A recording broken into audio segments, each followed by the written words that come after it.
Praise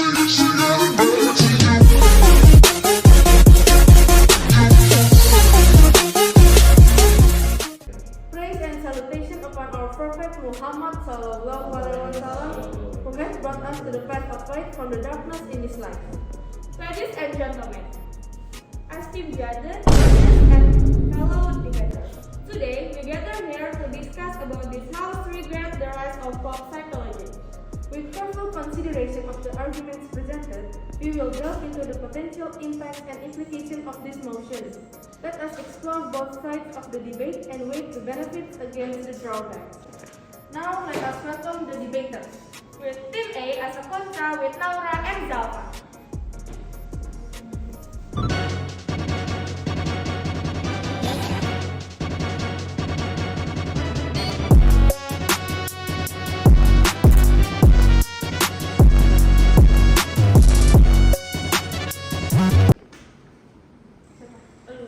Since the pro and contra teams are gathering, let's just start by hearing the arguments from the pro team.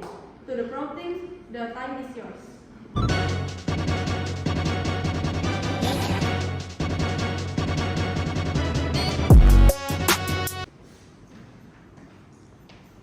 Assalamualaikum warahmatullahi wabarakatuh.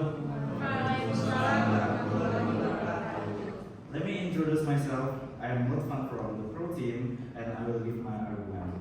Firstly, before I give my argument, I will read the definition of pop psychology.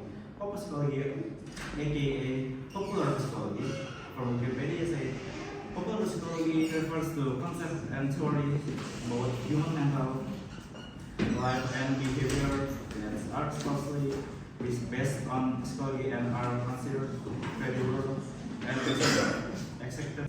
The second is ineffectiveness. Focus now. Eyes off me. For individuals with severe mental health conditions, self-help or may not be sufficient of I think. Are you talking about self-diagnose, where this whole Yeah. entire pop psychology could lead people into self-diagnose themselves? But isn't self-diagnose, well, not exactly self-diagnose, but this whole pop psychology can make people aware of their mental health instead of just like self-diagnosing themselves. So it's a good thing, right? If they are aware with their own mental health. I think no, we can judge our mental health by ourselves. There are some professional like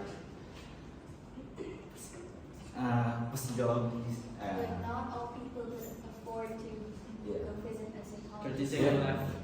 And sometimes, like if you want to visit them, firstly you have to aware first at your own mental state. So how do you know if you have like a bad mental state or not, if it's not from the pop psychology itself? There are like Team, now let's hear the argument from the contra team. To the contra team, the time is yours. What exactly is a pop psychology? Popular psychology, or often referred to as pop psychology, is defined as any psychological idea that is made popular in the general public via self-help books, the media, or by psychologists who spend a significant amount of time conducting seminars or public interviews. However, pop psychology can actually be very beneficial for those going through a life transition, and it can provide the public with a better understanding of what friends, family, and even strangers face on a day-to-day basis. Bookstores around the world are lined with self-help books. These are believed to be most effective for people going through life changes, such as a divorce, adding a child to a family, or changing jobs, rather than those facing more serious issues. While many of these books offer a plethora of self-treatment ideas, they also often provide readers with a general idea and understanding of what they are going through and what they can expect during that stage in their lives. This can be beneficial in preparing a person for what lies ahead and aid them in processing what has happened in the past. So it'll be beneficial if they have like something that they still figure out that happened in their past, or something that they will happen in the future, they have the awareness by this pop psychology. I think that's it for me. Thank you. Wassalamualaikum warahmatullahi wabarakatuh. Thanks to the contra team for their opinions. Now back to the pro team. The time is yours.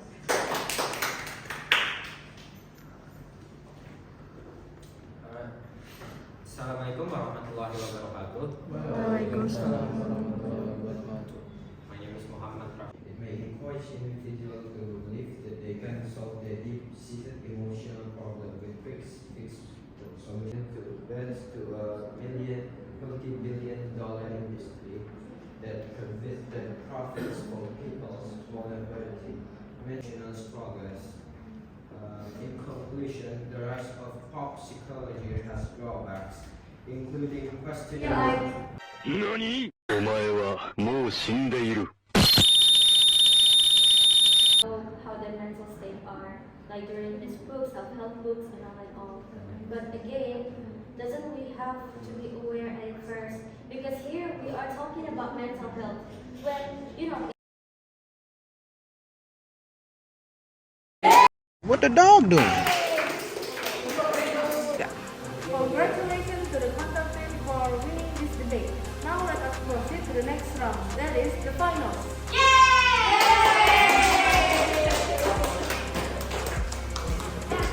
We finally reached the final debate today. And in this panel, we will discuss the motion.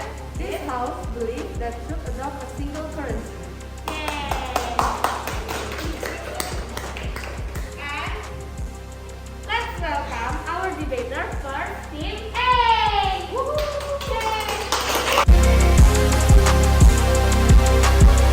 And Team B.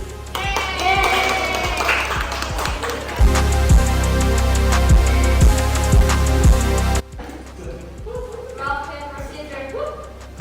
Rock, paper, scissors, whoop. Now that all the team has gathered, let's start by hearing the argument from the pro team. To the pro team, the time is yours.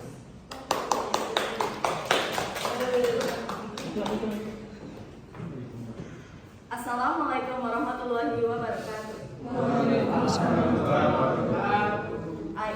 My name is Alifia Putri Safira, and as the first speaker for today, I want to address our agreement to utilizing a single currency for the entire world.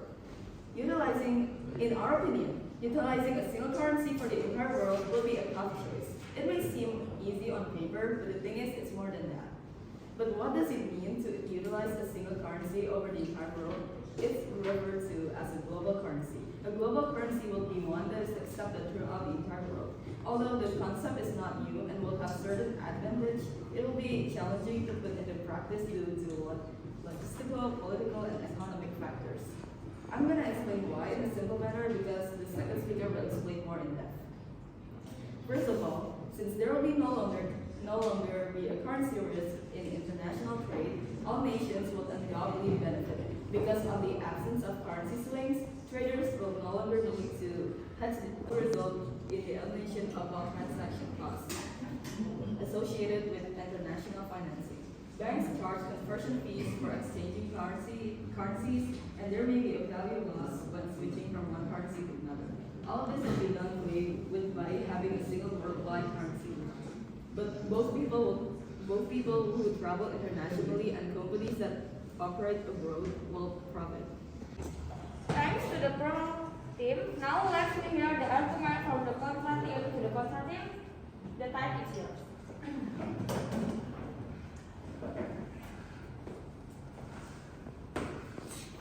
Alright, Assalamualaikum warahmatullahi wabarakatuh.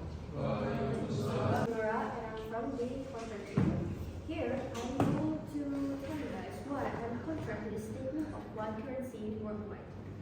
First thing first, having a single currency to execute any kind of financial activity may sound like it would make it easier for not only us, but the financial institution as well. However, there are a few disadvantages if we were to use a single currency as a universal use. With the universal currency in place, individual countries would still control fiscal policy. It's basically how they choose to tax and spend money. but they would no longer be able to control the value or supply of that money through monetary policy. For example, minting new bills or adjusting interest rates. This has a serious problems. I think that's it for me from the first contra team. Thank you so much. Wassalamualaikum warahmatullahi wabarakatuh.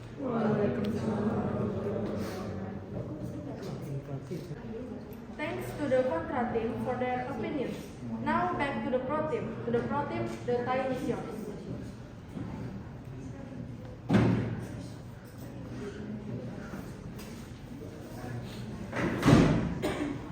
Okay. Assalamualaikum warahmatullahi wabarakatuh. Waalaikumsalam warahmatullahi wabarakatuh. I'm Manela Lutra, as a second speaker. So like the first speaker said, the advantage of having the same currency is that transactions are much easier and predictable. There is no need to exchange currencies when translating between neighboring countries or regions. Like for example, the United States. If the US had a different currency in each state, it would still be a hassle. For example, a business in one state will receive income from 49 different currencies, each fluctuates relative to that state's currency. Meanwhile, there are two drawbacks when world currencies are equivalent. First, the currency area is the same. The monetary policy is the same. No currency risk. All the nations will certainly benefit since there will no longer be currency risk in international trade. Traders will no longer have to hedge their positions in fear of currency fluctuations. Eliminating the conversion cost. A global currency would mean all transaction costs related to the international finance will be eliminated as well. Exchanging the currencies always requires conversion, which banks charge as a fee, and there can be a loss in value in changing one currency to another. Having one global currency will eliminate all of this. I'm sorry. First, you said the problem is that the changing of the currency itself, right? But again, here I said that the economic conditions are varying from country to country. So it's basically not the same. From one country to another, they have like a different state of economy. If they all have like one currency for the exchange thingy, it could be like less beneficial for one country and it could be like more beneficial for the other country, and that's not a fair trade. Thank you. Okay.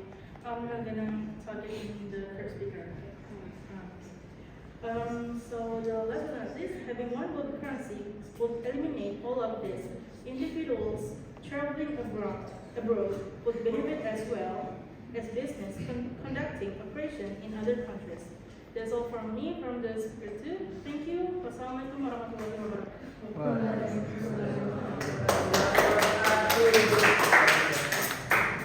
Thanks to the pro team. Now let's move back to the contra team.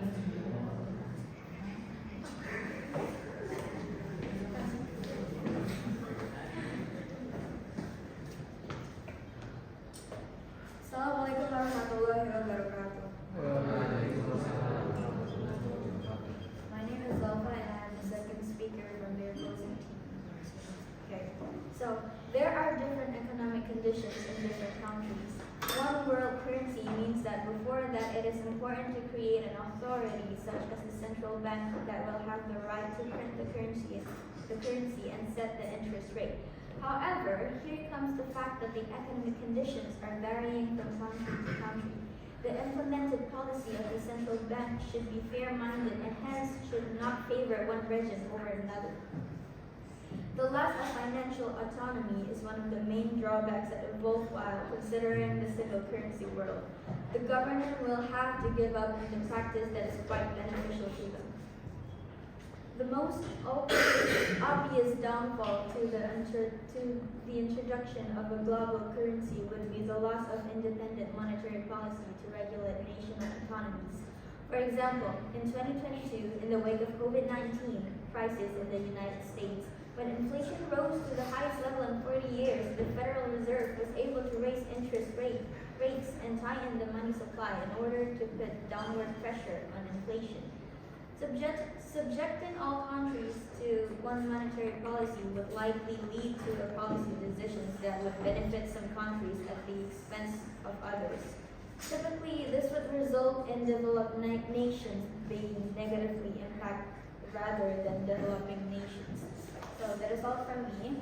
Assalamualaikum warahmatullahi wabarakatuh.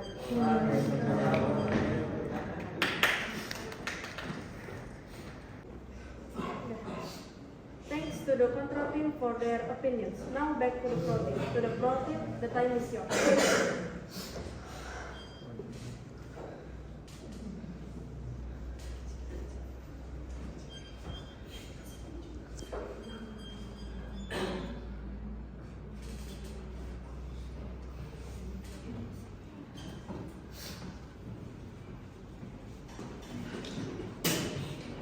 Assalamualaikum.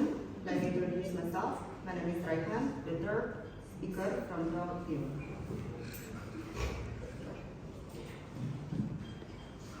What we have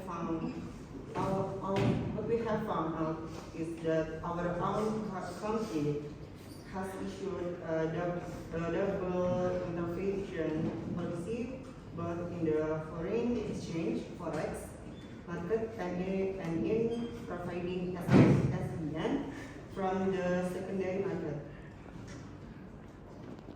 In conclusion, our country will be a wonderful innovation and brilliant idea as it might boost the economies of our nation and resolve global financial issues. The chasing to use this worldwide monetary system will surely be challenging. It is true, indeed, that everyone will doubly approve of this arrangement. However, nevertheless, we think that a universal currency will bring about a significant economic revolution for humanity.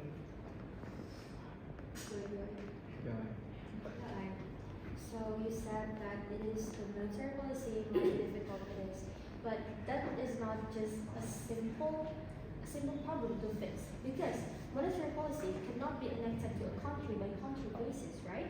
Any change in monetary policy would have to be made at a worldwide level. Despite the increasingly global nature of commerce, the economies of each nation throughout the world still differ significantly and require a different management. Thank you.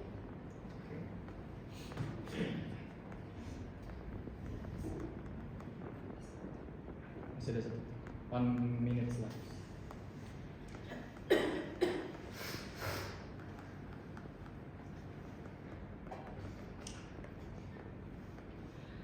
Okay, to promote equality for opportunity, a government can adopt such measures as deregulating the economy, setting up strong and accountable institutions and a well-functioning judicial system, reducing opportunities for corrupt practice, curbing corruption, and directly reduce income inequality as the gains from corruption. 30 seconds left. Maybe this is all I can say. Assalamualaikum warahmatullahi wabarakatuh.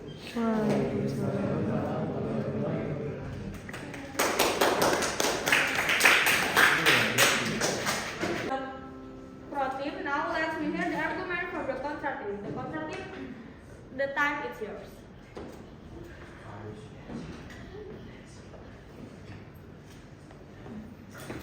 Assalamualaikum warahmatullahi wabarakatuh. I'm Laura and I'm here to speak as the third speaker for this same motion. Okay, so under a global currency, this type of aggressive management of a national economy would not be possible.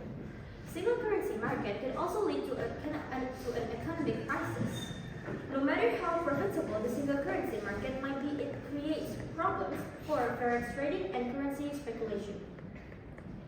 Free transaction fees have always played a major role in the attraction of most traders and investors to the financial market.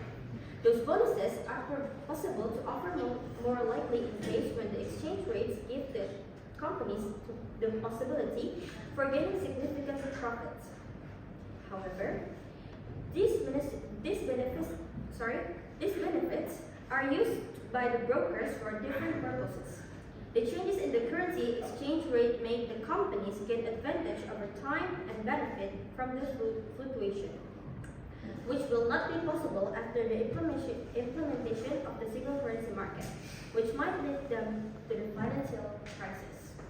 I think that's it for me. Thank you. Wassalamualaikum warahmatullahi wabarakatuh. Waalaikumsalam warahmatullahi wabarakatuh.